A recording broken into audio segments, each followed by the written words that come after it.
And we understand that people are concerned in this current climate. And I think the important message that we want to get across is the ferry service is part of the New South Wales government's essential public transport services. So we're no different to the train line that runs up into Gosford or any other bus service that currently exists across the state. And the government has deemed all of those public transport services as essential services. This one in particular is important because a lot of people who live in that area of the Central Coast rely on it to be able to get to work and back. And we're talking about essential workers who need to be able to access that service to be able to get to work, nurses, doctors, other essential workers. So, the government decides when public transport runs and not us, and we're happy to be able to provide a service to the people who need it.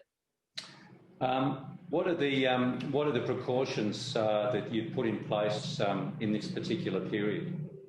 Yeah, look, the measures that were in place basically since the start of COVID are quite extensive.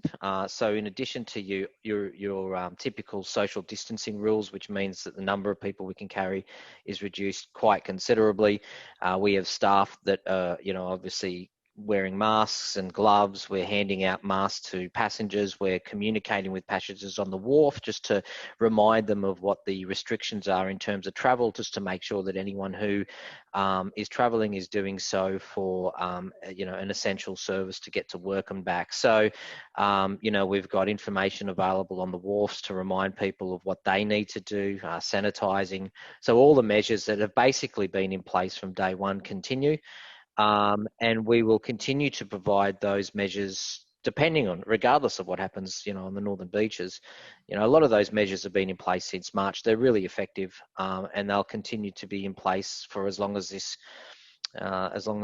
crisis is with us. How's the current situation and generally the COVID thing affected your business? Oh, look, it's affected it massively. I mean, the lockdown on the northern beaches has seen a huge impact. So the service is a really popular one. On any given day, we could do 700 or 800 passengers. That's now down to a couple of dozen. And on any particular ferry on it, we could see as few as 3 passengers. And often they're in uniform. They're essential workers. And so it's seen a massive impact. It's exactly what we would expect.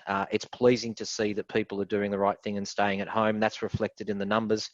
And, we're taking extra measures to make sure that people who are on the ferry are using it for the right reasons and doing so safely. We can't, screen people, but we certainly have conversations with our staff, with our passengers on the wharves.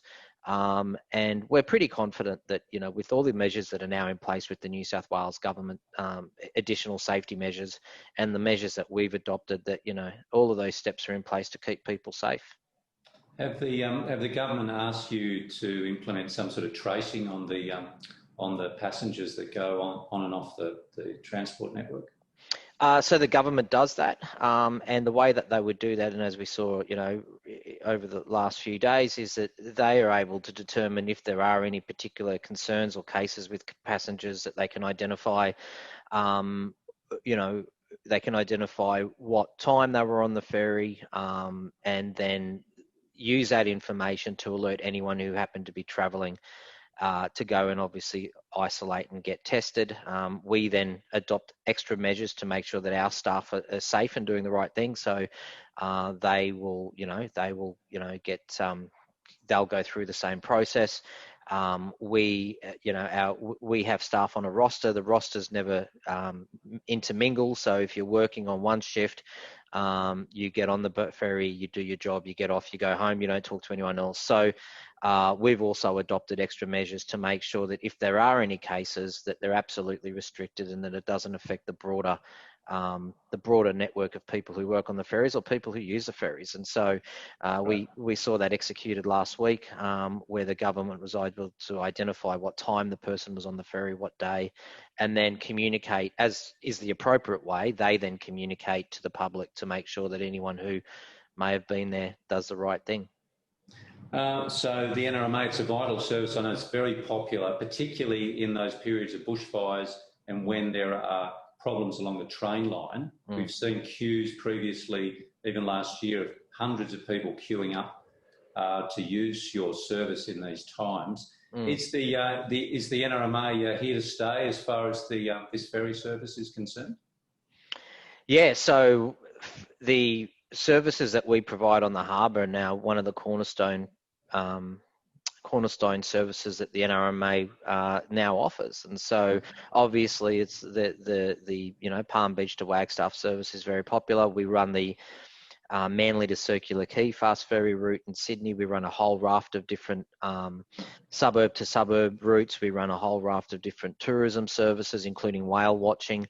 We are very much in this for the, because we see the benefit of it. We certainly see the benefit of it in terms of public transport and helping to kind of reduce congestion. So the more people who are using these faster services on the harbour, the less they have to worry about driving long distances, getting stuck in traffic. So a big part of our strategy is to help get people to where they want to get to quicker and safer. And that's what our commitment is. Obviously, that has changed very much as a result of the coronavirus. Now it's really just a matter of providing those essential services that people need. We're not running any of the tourism services while the cities in the northern beaches are in lockdown and there are other restrictions.